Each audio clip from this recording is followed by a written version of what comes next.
Thanks for having me for a second time already. All right, we are so pleased to go all the way to Milan to see Fletcher Mackel.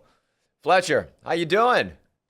I'm doing great. It's a beautiful day here. Mark, I've been telling everybody this. They sent me to cover the Winter Olympics. It's 60 and sunny here. I brought all these puffy coats and these boots like I was going, to the snow and the ice. And the weather has literally been warmer here in Milan more days than it has been in New Orleans. It's colder in New Orleans today, I think, than it is here in Milan, 60 and sunny. But it was just professionally, it was one of those amazing once in a lifetime experiences to be here. I got to cover the summer games in Paris and truly honored and fortunate to cover the winter games here. And yeah, Milan is an amazing city. Well, I got to start by talking about Paris, and I know you had an adventure in Paris when you got there. You did not arrive with your clothes, and here you are in Milan, the fashion capital, presumably of the world. And how did you do this time around? Bags made it this time, but I'll say this, the Patagonia that I'm wearing right now, I stick out as the American. This is a very fashionable place. A lot of black, a lot of sleek outfits, a lot of fancy shoes, a lot of uber stylish people, if you will. So I've tried to wear a lot of black to fit in, but like the Patagonia here, it screams American tourist. Well, that's why I wore the tie for you. I wanted to be at least somewhat fashionable since I was, we were broadcasting all the way to Milan. And I know you come back later this week, and you'll be in New Orleans back on the air for the month of March. But it's so exciting to have watched your reporting. You saw so much. What are the highlights of the games for you? So the highlight to me was I was embedded a lot with the women's hockey team. I went to all their games. I was there when they won gold. It was really just an emotional moment because they were down for so long in that game. They tie it at the end. They win it in overtime. And they were really just engaging. Hillary Knight said that they're America's team. And I think that a lot of people have an affinity for what they were able to do. Young players, old players, or veteran players, not old players. But that was really fantastic to cover. I only covered one men's hockey game. All the NHL stars, obviously, that was amazing because so many nations here. It's the best of the best. It reminded me a lot of the basketball in Paris that I covered with all the NBA players. But I was there when Jordan Stolz won his 2 gold medals in speed skating. I was there when Madison Chock and Evan Bates and Alysa Liu and Amber Glenn won team gold at the figure skating. So those are probably the highlights: the team figure skating, Jordan Stolz in speed skating, and then the women's hockey. I did have a chance to go to Livigno for some of the aerials and met some of the American skiers there.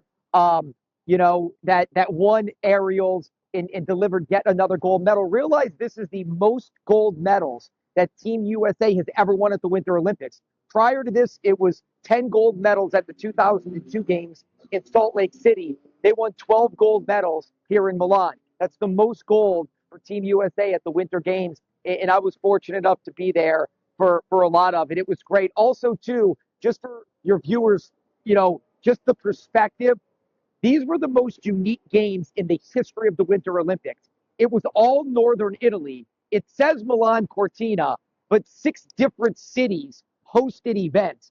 They wanted 6 cities to experience the tourism, the economic boom that went with this. So there were some complications if you were a fan or media, because like from Milan to Cortina, it's 6.5 hours. That's like going from New Orleans to Atlanta. So, the distance, us to get to Livigno, it's 5 hours. So that's New Orleans to Houston. So I think people don't realize the scope of these games or all of northern Italy, but every place we went to was breathtaking, and the Italians were fantastic to deal with. Just the most engaging people that I have ever been around.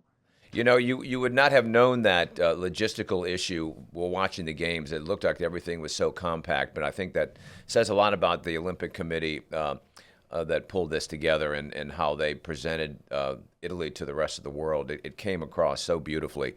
I was going to ask you your impressions of the logistics of getting around. You seem to be everywhere all the time, and it must have been a whirlwind. You've been there almost 3 weeks? More than 3 weeks, 24 days. Tomorrow will be 24 day days. 25. So yeah. And so here's the thing. Milan is a lot like New York City from a functional standpoint. I am actually here at the Metro. I'm in front of my hotel. I'm sorry I didn't bring you someplace more glamorous, Mark, but I am in front of my hotel because I'm going to pack after this and get ready for an early morning flight. I should have brought you to the Duomo or, to the Centrale, which is like their Grand Central Station, which is a beautiful facade. Instead, I kind of shorted you here. You get to see the Crown Plaza Milan No, in you the listen. Metro.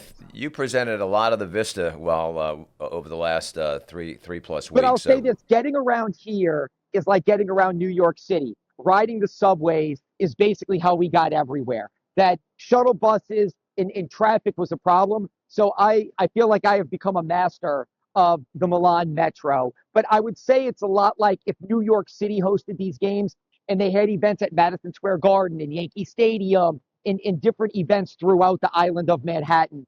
That's very much how Milan functioned, and we use the Metro a lot. Tell us about the closing games, the closing Yeah, ceremonies. beautiful. I mean, look, in Verona last night, you're talking about an arena that was built in 30 AD. That is one of the most Wow. famous opera venues in the world, where they have a tremendous opera festival every year. And I think the Italians really leaned into their culture. That you saw the art in the opera and the pageantry of it, and that's great. They should celebrate their culture. And so I thought it was beautiful. I thought it was fantastic. So yeah. So again, Is it fair look, to yeah, compare what New Orleans does for a Super Bowl to what you saw last evening and throughout the days that you've been there? that's a great question. And I know that you are at the tip of the spear and have been at the tip of the spear for bringing those events. What I would tell everybody is it is almost identical to the way our city functions for Super Bowl, like travel, security, the hotels, the restaurants, the culture on display. Except here's the thing, it's 17 nonstop days of that. It's Super Bowl Sunday for 17 days. The Wow. events start here in Milan at 8 a.m. and the last events go off every night at 9 p.m. So it goes every day for about 12 hours nonstop. So what I would say is it's Super Bowl in New Orleans or Super Bowl, day in New Orleans for 17 days here. And the same thing in Paris. That's what blew me away in Paris and here in Milan is it does. That's a great comparison and a great parallel. Super Bowl Sunday or the Super Bowl Saturday and Sunday in New Orleans, except for 17 straight days. Fantastic. Well, we obviously look forward to having another one of those Super Bowls here in the city of New Orleans. You cover those so well. While you were gone, we had a couple of great, exciting parades. We had Tyler Shuck in Pygmalion. Drew Brees rode in Bacchus. We had Coach Kiffin was co-Grand Marshal with Arthur Hardy and Endymion. Mardi Gras went very well here in the city of New Orleans, and that cultural aspect of our city, I'm sure you saw throughout the cultural aspects of Milan and Cortina and all of Italy. If I could follow up quickly, Mark, I was not in a cave. I was just in Milan, so my social media feed was all Mardi Gras, and I think you'll be happy to know that as people heard the Mardi Gras music, like the meters and stuff blaring off my phone, I think I may have helped tourism here because in the media center, I was showing everybody Mardi Gras stuff, Mardi Gras partying, Mardi Gras bands, Mardi Gras happenings. So I think in some small way, while I was loving Milan and being here, I was pushing New Orleans consciously or subconsciously onto everyone. Well, I'll report back to Walt Leger III and let him know that you were a good representative of New Orleans and Company and all the great work that they do with international tourism. Fletch, listen, we can't wait to see you back here in person. I think I sent you my sized jacket and for that suit that I'm looking to have, made in Milan. So I'm looking forward to wearing that. Hey, have a great trip back. Be safe in your travels. Have fun tonight. I know you got your team dinner with the group, and really appreciate you being our first international guest.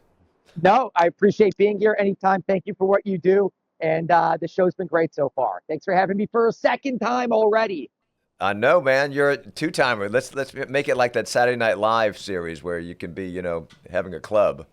5-timers club. Yep. All right, buddy. Safe travels. Hey, y'all, go ahead and hit that subscribe button on our YouTube channel and turn on your notifications. Please follow us. We've got new shows each and every week. And a very, very special thanks to all of our sponsors who are making this possible. Have a great day, and we'll see you next week.